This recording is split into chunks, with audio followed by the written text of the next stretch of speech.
The Stallions are delighted to announce that we have signed Cliff Stout, formerly a standout quarterback with the Pittsburgh Steelers. And so it became official. Former Steelers quarterback Cliff Stout is the newest member of the Birmingham Stallions, signed, sealed, and delivered for the upcoming season.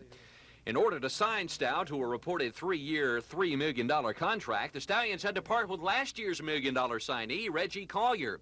Collier was dealt to the Washington Federals for future considerations. It was a move designed to erase any doubts as to who would be the Stallions' #1 quarterback. Birmingham coach Raleigh Dodge says he hates to part with Collier, but the opportunity to sign a veteran like Stout was just too good to pass up. But I feel our best chance for the Birmingham Stallions to win, #1, our division, the Southern Division, and then go on a roll and win the USFL. Our chances right now are much better than they were yesterday. People who run this team, the management, right through the coaching staff, they've made a commitment that they want to be a competitive football team, a very good football team right now, not 5 or 6 years down the road. And I'm happy to be a part of that, and I just want to play my role and do the things that Coach Dodge has the confidence in me to do. Stout, in his first year as starting quarterback in Pittsburgh, led the Steelers to the AFC Central title. Dodge and the Stallions are hoping his first year in the USFL will yield the same kind of results for Birmingham. Rick Pons, WSFA TV Sports in Birmingham. The Stallions are delighted to announce that we have signed Cliff Stout, formerly a standout quarterback.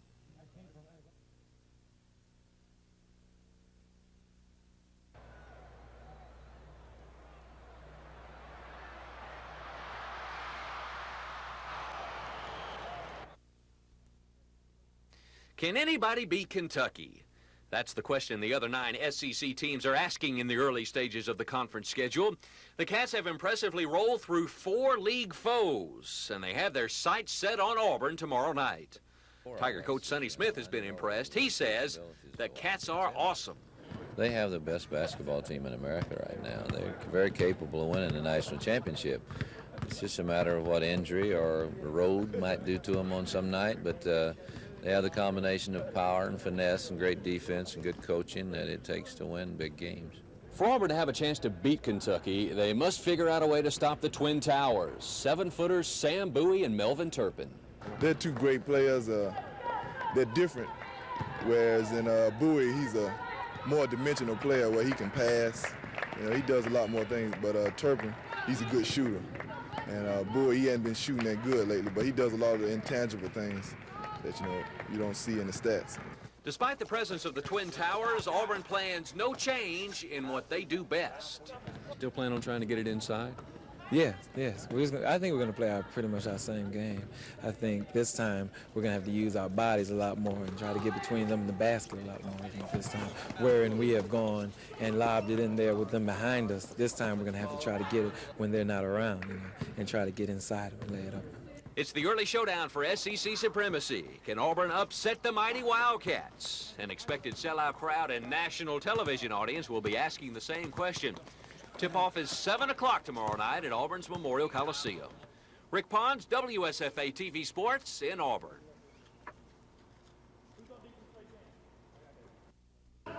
After blazing out to a 3-0 start in Southeastern Conference play, many basketball fans are asking, is this Auburn team for real? Well, we'll find out Friday night when the preseason favorite Kentucky Wildcats invade Memorial Coliseum.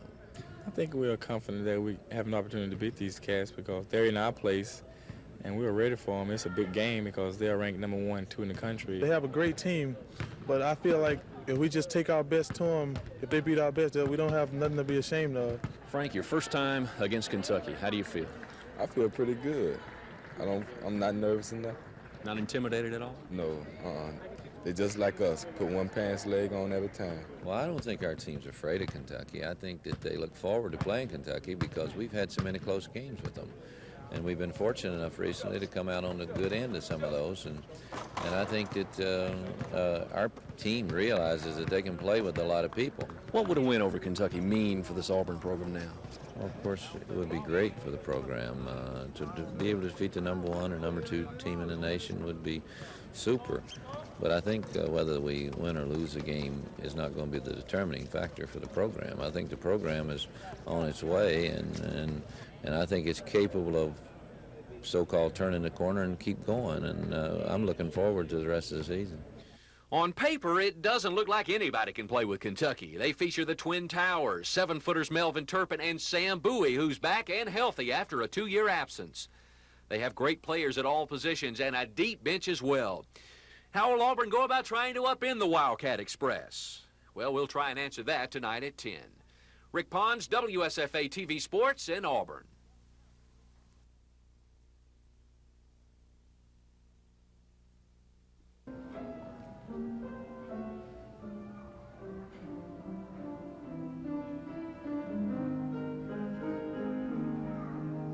At Maxwell and Gunner, we have not declared it.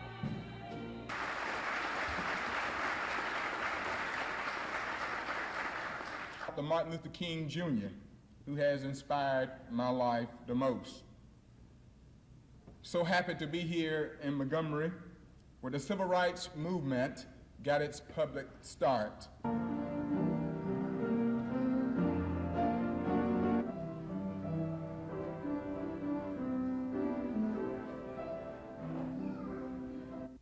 Her time to tell you about all the things she's done and is doing at this time.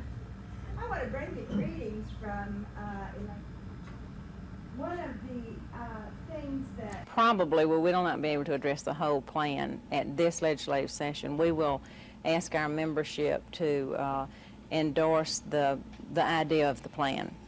But we will have to adopt a position on it at our state convention in April, which will be in Mobile. is our Director of Governmental Relations, and I spoke to him yesterday afternoon to bring. You'll pick up the newspaper almost daily, and maybe Ann Landers will tell someone you need to go to your PTA meeting. Or maybe Charlie Brown's talking Organization. There are several things that make an organization powerful, and the ones that have been Of course, you know, we say that we have a big problem, you know, the birthday. Nonpartisan means that you are not able to support or endorse candidates or particular parties.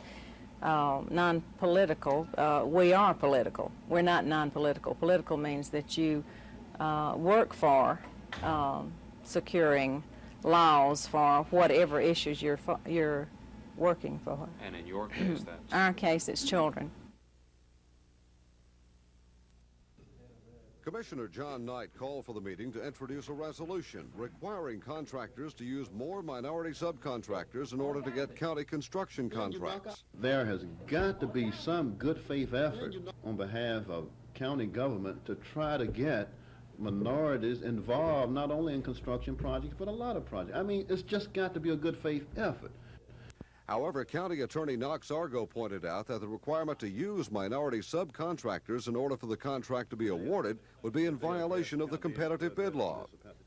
Commissioner Bill Joseph told Mr. Knight he basically agreed with the purpose of the resolution, but felt some parts of it would have to be dropped and other parts reworded to avoid violation of the bid law. The resolution was changed to set a goal of 20% of all subcontracts or material purchases to minority businesses, provided prices are competitive, and to require that the contractor who's the lowest bidder submit minority goals to the county before the contract is awarded. That satisfied the commissioners who approved the resolution. This will give minority subcontractors an opportunity to participate in this project, and this is what we're all about, and this is what we've been trying to do for some time. The commissioners also approved a resolution giving the go-ahead to the architect for the county courthouse project to release the job for bids. Mac Carmack, WSFA TV News.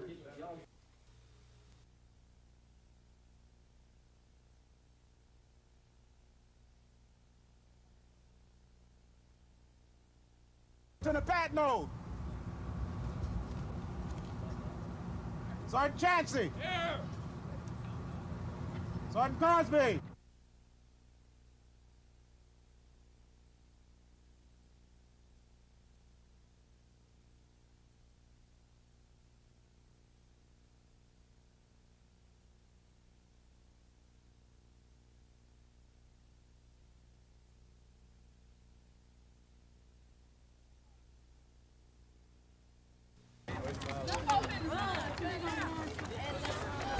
Okay, roll. How you sang out? See.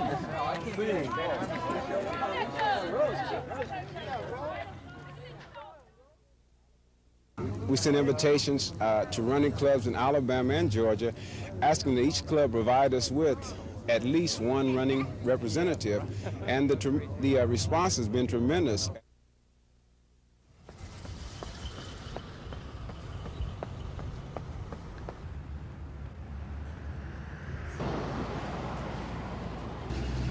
We got to change.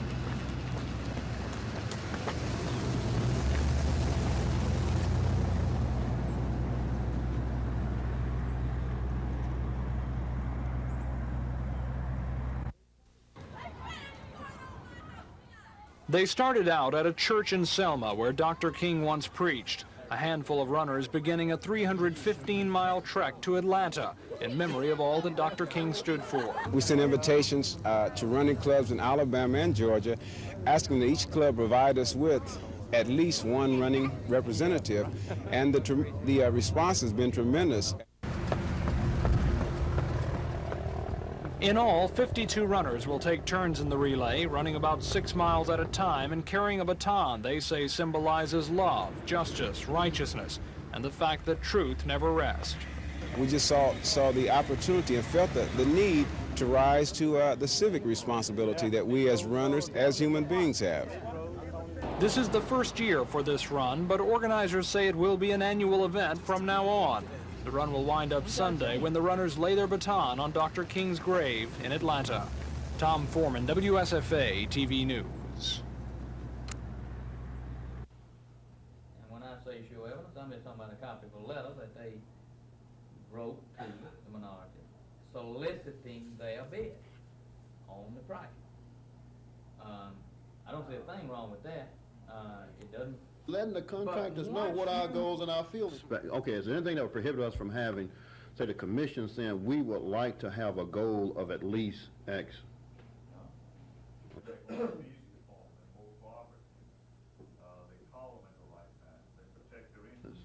Now, that's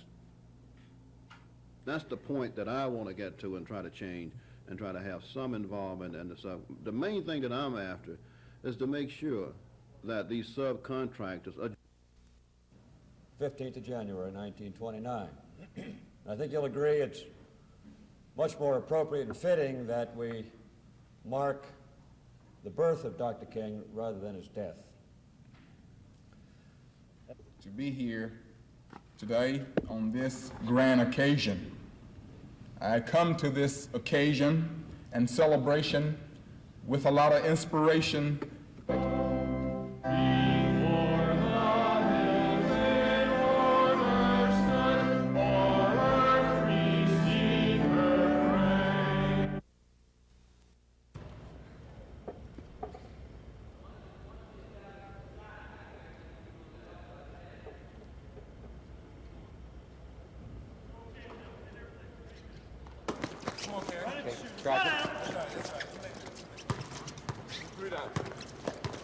Our game plan is always to establish an inside game because we don't want to have to play a perimeter game and have them never create any foul situations that hurt them. We need the inside-outside game every night out, plus we need some transition baskets. We try to combine the three things and then try to keep from fouling as much as possible, and that's going to be a real key against Kentucky. Was we, W-E, of opportunity. We must also be ready to eat. Listening to me, that I have worn blue jeans to the annual ball. When you have risen to the very top of the entertainment industry in the world and still find yourself compelled to perform before segregated audiences in some countries in this world, then you will know why you cannot wait.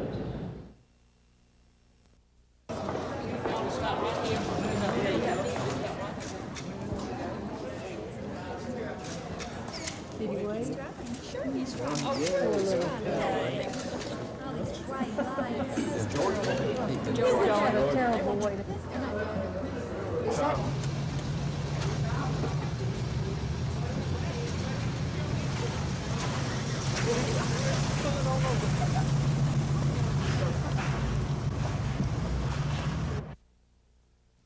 Kentucky rolled out to an early 8-0 lead on this rod-hardened jumper from the key.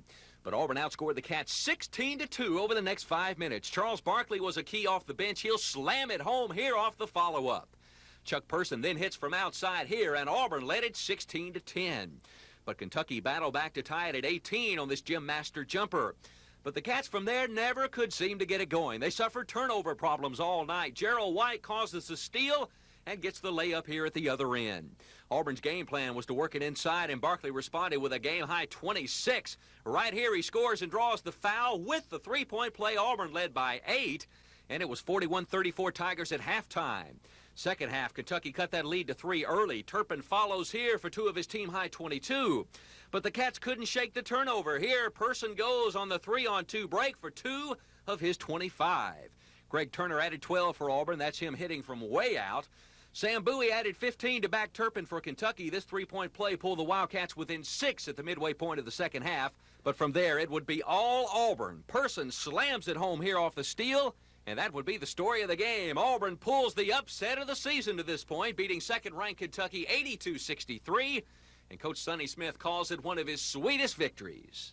We've gone through some awfully hard times, you know, and this kind of thing really makes it all worthwhile, Joe. And I'm just so happy for those kids that, you know, they really been playing so hard for me, and I love them for it.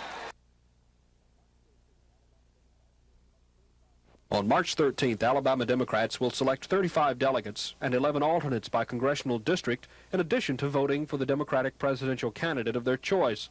All of the pledged delegates appearing on the ballot are approved by the candidate. The ballot for Democrats will contain 3 sections. First, you'll vote for the candidate. Then you'll select 4 female delegates pledged to that candidate. And finally, you'll vote for 4 male delegates similarly pledged. But the voter can also select uncommitted delegates. If you didn't get elected, you still stand a chance of being a delegate or an alternate, because the State Democratic Executive Committee will meet later in the month to choose even more convention delegates and alternates. The first bracket we will deal with on March 31st will be 12 at-large delegates and 7 at-large alternates. The selection of these will have to directly reflect the outcome of the March 13th primary. If candidate A received 40% of the vote statewide on the March 13th primary, he is going to get 40% of these 12 at-large delegates and 40% of these 7 at-large alternates. The remaining 15 delegates and 3 alternates will be made up of various public officials and state party officers. In all, Alabama Democrats will send 62 delegates and 21 alternates to the Democratic National Convention in San Francisco this summer. Dennis Latham, WSFA TV News. The men and women of the 187th Tactical Fighter Group turned out in the early morning hours today to receive a pat on the back for a job well done. The Air Force officially recognized the group as an outstanding unit. The 187th received the Outstanding Unit Award for exceptionally meritorious service. The award was based on the group's performance from September 1980 through August 1982. The Air Force applauded the 187th for its high state of readiness in support of national objectives, accident-free flying, and devotion to duty. Air National Guard advisor to the Tactical Air Command, Major General Addison Logan, says the men and women of the Danley Field Unit should stand proud. And the reason you should be proud is because of each of you. It's the reason the 187th got this award. It took a lot of hard work, a lot of teamwork, a lot of dedication to receive this prestigious award, and I want to congratulate each and every one of you. We are equally proud of you in the Air Force, Air National Guard, and Tactical Air Command. Wear your new ribbon proudly, and I salute each of you. In the citation given to the commander of the 187th, Lieutenant Colonel Ted Tyus, the Air Force said the group has made a positive impact on the total force concept for national defense. Don Phelps on the Military Beat.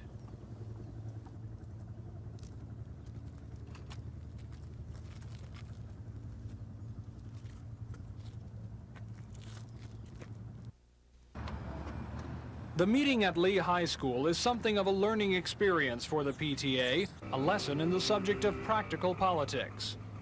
There are other initiatives which have been undertaken by states to improve competency in the basics. What PTAs across the country are doing, according to leaders here, is starting to flex their political muscle.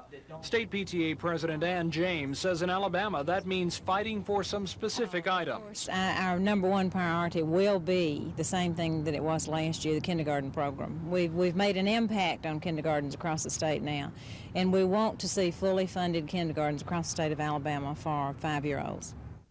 Also on the group's list of goals, reducing the number of students in each classroom to provide a better teacher-student ratio and increasing teachers' salaries to make sure the state can hire and keep qualified people.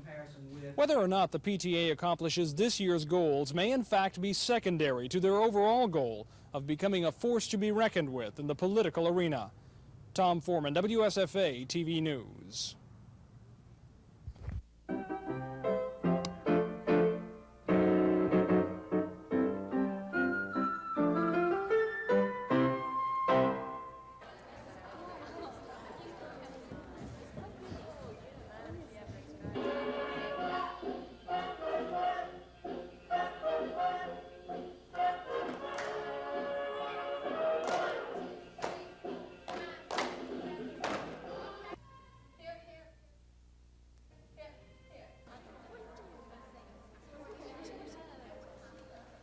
Since the judge issued his order on December the 15th, we're in the process right now working with personnel, state personnel department, trying to come up with something that will be acceptable to the court. It's fair and equal. And of course we won't know until we get the procedure and give the examination. I assume that's what's happened in the past. See, we have to always give the test or the selection procedure, and they don't tell us whether it's acceptable until after we give it, and then if it don't meet their requirements, then they tell us.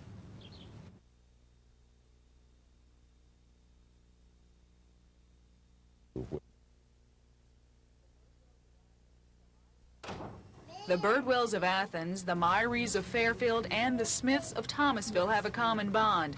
They are all the parents of children with chronic liver disease. Today, those parents came together to form a foundation which will be an emotional as well as financial support group. Right now, one of our big goals is to raise money for a transplant fund so that since insurance and Medicaid do not cover transplants, each family could apply to the Children's Liver Foundation for the monies needed for their child's transplant, and that way each individual would not have to be out raising funds. We could all work together.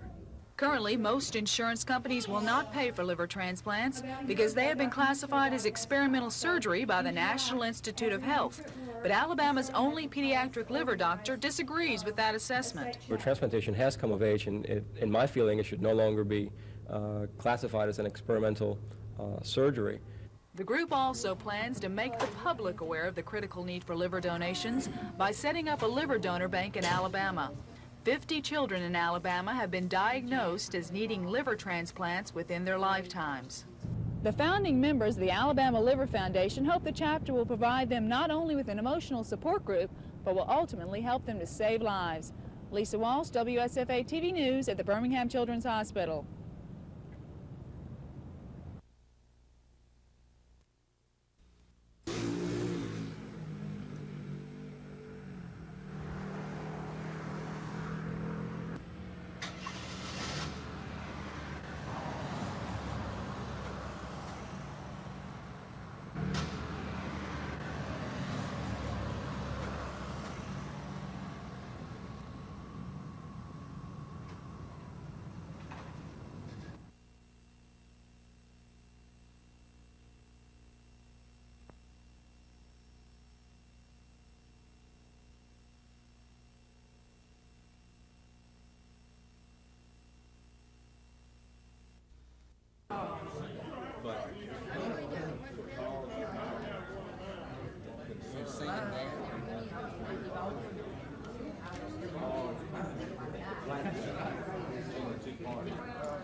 We have the marriage commemoration for Dr. Martin Luther King tonight in honor of Dr. King's birthday, and a kickoff to make sure that we get the third Monday in January a legal holiday here in the state of Alabama for Dr. Martin Luther King.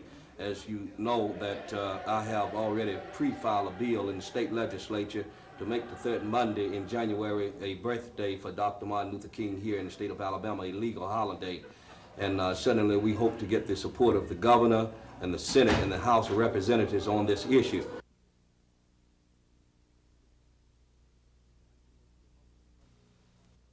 The 1980 Republican presidential primary bustled with hopeful candidates.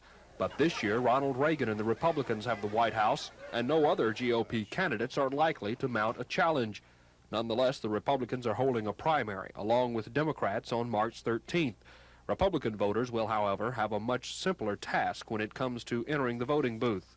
Underneath each candidate, and we assume it will probably only be Ronald Reagan, underneath the name Ronald Reagan will be a list of delegates, state at large and by congressional district, and then they will be asked to vote for each of those. All right, how many delegates will be elected on an at-large basis and how many on a congressional district basis? Okay, at large there will be 7. And there will be 7 delegates and 7 alternates. And then on a congressional district basis there will be 3 per each congressional district. Like the Democrats, the delegate selection doesn't end with the primary. Once the winning candidate and delegates are determined, 10 more delegates and alternates will be selected by the candidate receiving a majority of the votes in the primary. In all, 28 delegates and 28 alternates will represent Alabama at the Republican National Convention in Dallas. Dennis Latham, WSFA TV News. The biggest lead Georgia could muster all day would be 2 points, and it was 2-0 on this Vern Fleming layup off the opening tap. From there, the Tide and Bulldogs swapped the lead throughout much of the first half until this Bobby Lee Hurt jam on the offensive board. It was 22-20 Bama, and they never trailed again. Terry Williams hits from the corner here. He draws the foul, converts the three-point play. That gives the Tide a 5-point halftime lead. Williams led Alabama with 15 today. Second half, that lead would go to 10 as Eric Richardson, back off the ankle injury, converts a three-point play here. The Bulldogs fought back behind the game-high 22 of James Banks. This jumper converted a three-point play for Georgia to tie the game at 54 all.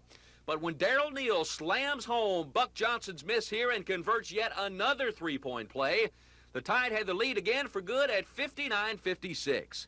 From there, freshman Craig Dudley hit 4 of 6 clutch free throws, and Bama holds on for a 65-60 upset win over Georgia.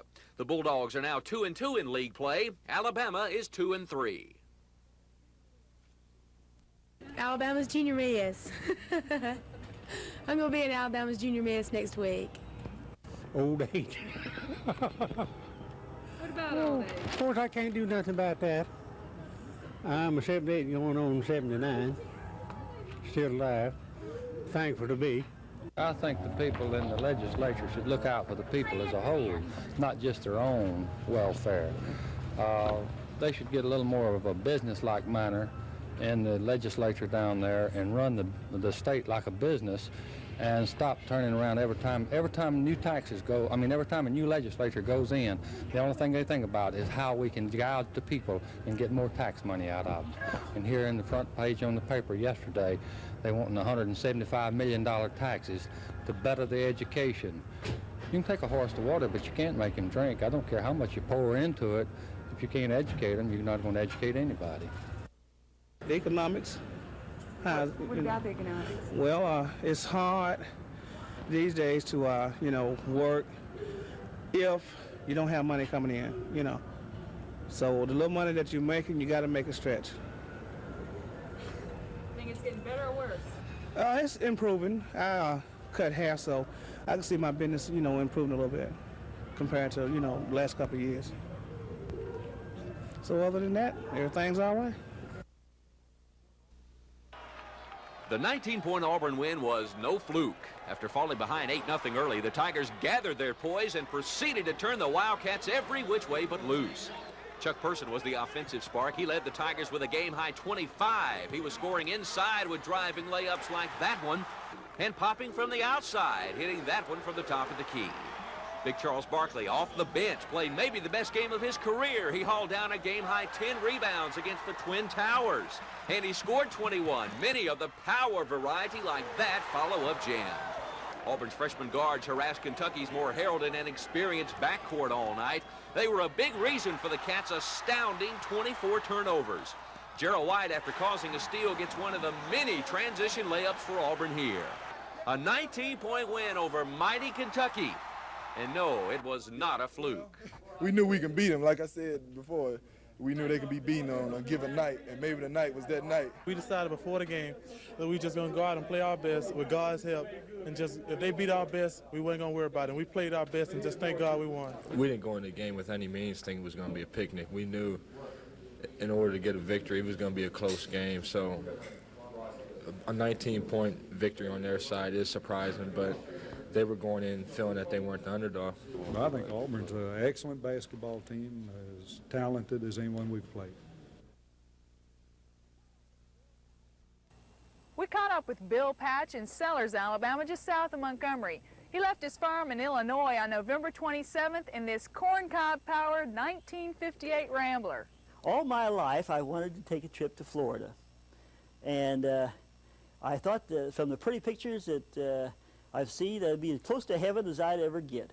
But on account of way too much wine, women, and song, I have always been broke, and what the farthest away I've ever been from home is the nearest tavern. So that's the reason I took to making this corncob machine that runs on free corncobs. Bill's Rambler runs on corncob fumes. It is not EPA approved. His fuel is tied to the top of his vehicle, and he's had to shell corn for his cob fuel 3 times while making his way through Alabama. He expects he will have burned 150 bushels by the time he gets to the Florida border. He just fills up the tank, fires up the cobs, waits a half an hour for the 3-carburetor engine to warm up, and he's off.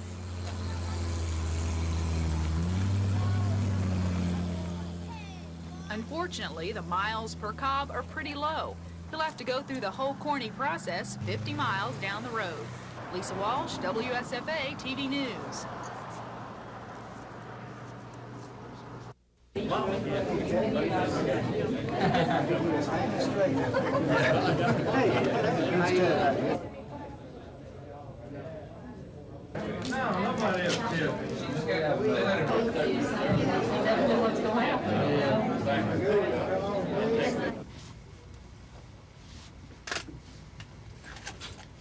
Over for his wife. Frank, as a businessman, was a leader in Montgomery. As a civic leader, Frank was one who you never had to beg or plead with. He did his share and more. He knew what was needed, and he did it. And he was an inspiration to all of us.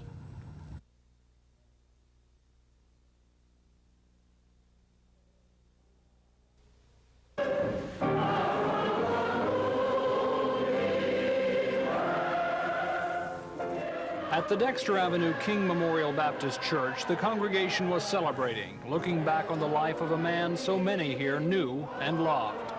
We have been able to bring this whole issue to the attention of the nation, and I think to the conscience. Dr. King was pastor at the Dexter Avenue Church from 1954 through 1960, before he reached the fame and honor that would later mark his life.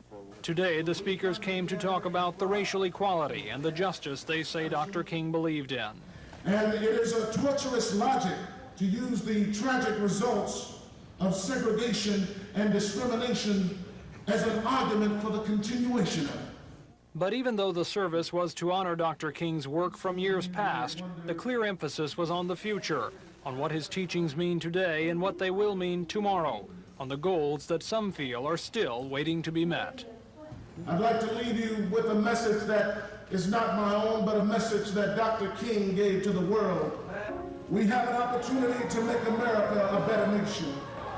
We will be able to speed up that day when all of God's children, black men and white men, Jews and Gentiles, Protestants and Catholics, will be able to join hands and sing in the words of the old Negro spiritual, free at last, free at last. Thank God Almighty, we are free at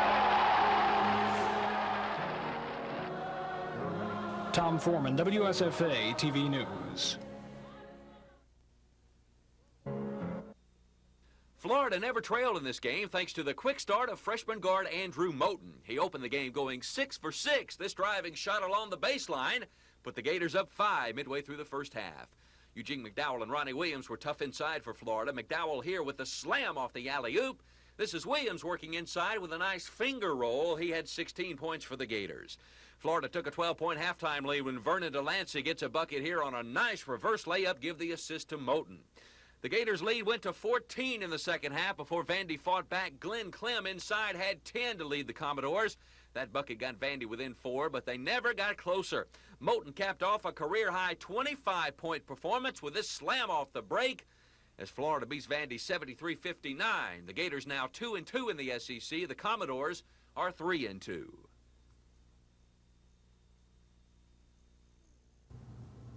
These paintings caused quite a sensation when they were first shown in the mid-40s. Politicians and the popular press did not like the stark images of hungry children and urban life in America. Perhaps it's that sort of hide your head in the sand mentality that some people sometimes get that made people react badly to the paintings in 1946.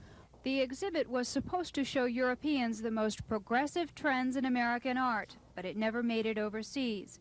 The government succumbed to critics who called the artwork ugly, vulgar, and a plot by communist subversives. Frequently, the artist's art was judged on the basis of their political affiliations. Many of them were very socially conscious. They did belong to organizations that supported labor activism, for instance. People in 1946 equated that with a communistic kind of philosophy. And certainly in 1946, as well as in the 50s, there was a great fear in the United States that a communistic kind of philosophy could overtake our government. The paintings were sold as war surplus at unusually low prices.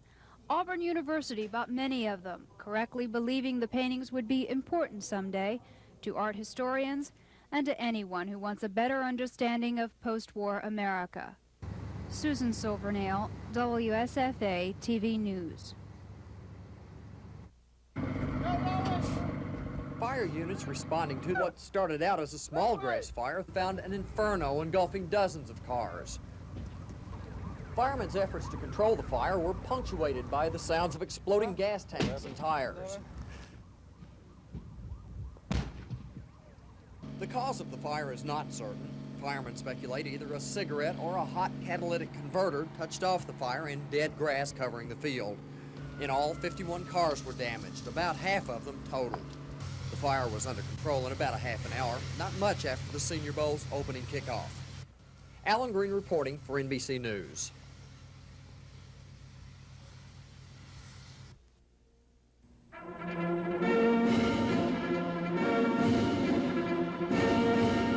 Although aviation became a separate branch of the Army on paper almost a year ago, today's ceremony made it official. For the past several years, soldiers involved in Army aviation wore insignias from several different branches. Today, they officially have their own insignia.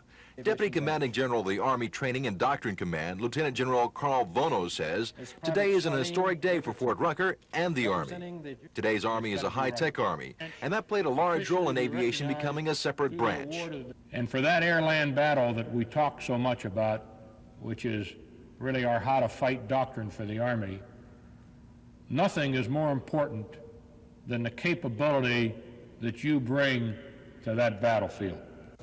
But General Vono warned the leaders of the Army's newest branch that high-tech alone won't win battles. The Army, in a final analysis, is not equipment, it's people. And nowhere is that more important to understand here than the Aviation Center and School as we bring on our new branch. Commanding General of Fort Rucker, Major General Bobby Maddox, says he looks forward to the challenges that lie ahead for the new branch. Don Phelps, Fort Rucker on the Military Beat.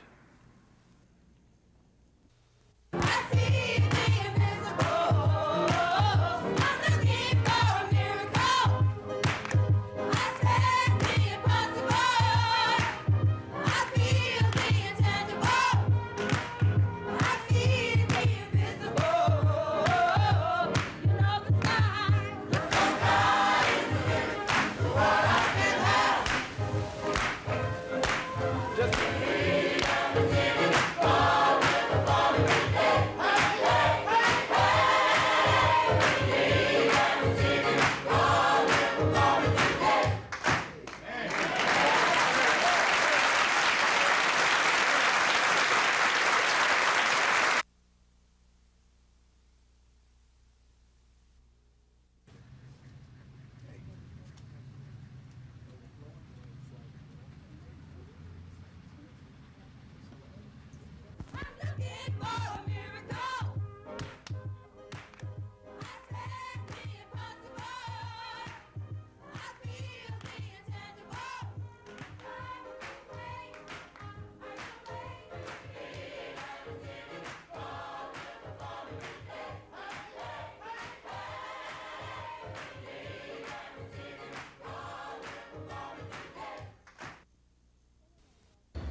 Illinois Gulf Railroad, or ICG, has petitioned the Interstate Commerce Commission to abandon 40 miles of track between Tuscaloosa and Montgomery and sell parts of it to Norfolk Southern and L&N railroads. The company also wants to abandon about 37 miles of track between Union Springs and Montgomery. ICG made a determination several years ago that it could not continue profitably in the Montgomery market. We are concerned about the railroad distribution system in the Southeast. The Southeast is a growing area. It is necessary to have a valid and viable railroad distribution system for maintaining industry and for industry to grow. And industry, according to Mr. Odom, is the bottom line in this case. He says if the commission grants ICG's request, shippers in Brent, Centerville, Tuscaloosa, and Montgomery would be forced to use different and more expensive methods of shipping. Mr. Odom says shippers are especially concerned about Illinois Gulf's recent sale of their line between Tuscaloosa and Columbus, Mississippi to the L.B. Foster Company, which he says is known for buying and scrapping railroad lines. Mr. Odom says if that happens and if the pending abandonment cases go through, the state could lose all of its direct east-west railway access. You can say that if you want to isolate a section, this is not too big, but actually it's sort of like a rock dropped in a pond. It has a ripple effect. While the ripples get smaller as it goes out, it does affect us all. We believe, as in the case of most abandonment cases, that those impacts are typically overestimated by those who oppose us. Interstate Commerce Commission trial judge Paul Clearman will hear testimony from both sides for several weeks. The information will then be turned over to the commission, which has until April to make a decision. Lois Russell, WSFA TV News in Tuscaloosa.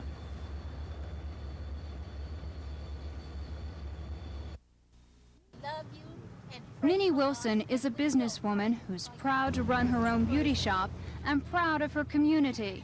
And I tried to fix it up where it will be pleasing in this community. So I like it here. And I'm trying to really build up the community. Fixing it up meant putting young Eugene James to work, painting a mural called Beautiful People the whole neighborhood could enjoy. Kids stop by and they fill the wall. They, I don't know, I guess they thought the people were coming off of it or something, but... Once James started the project about 3 months ago, he decided to finish it in time to commemorate Martin Luther King's birthday. I wanted something also to contribute in his day of observance, and you know, I couldn't think of anything better. Susan Silvernail, WSFA TV News.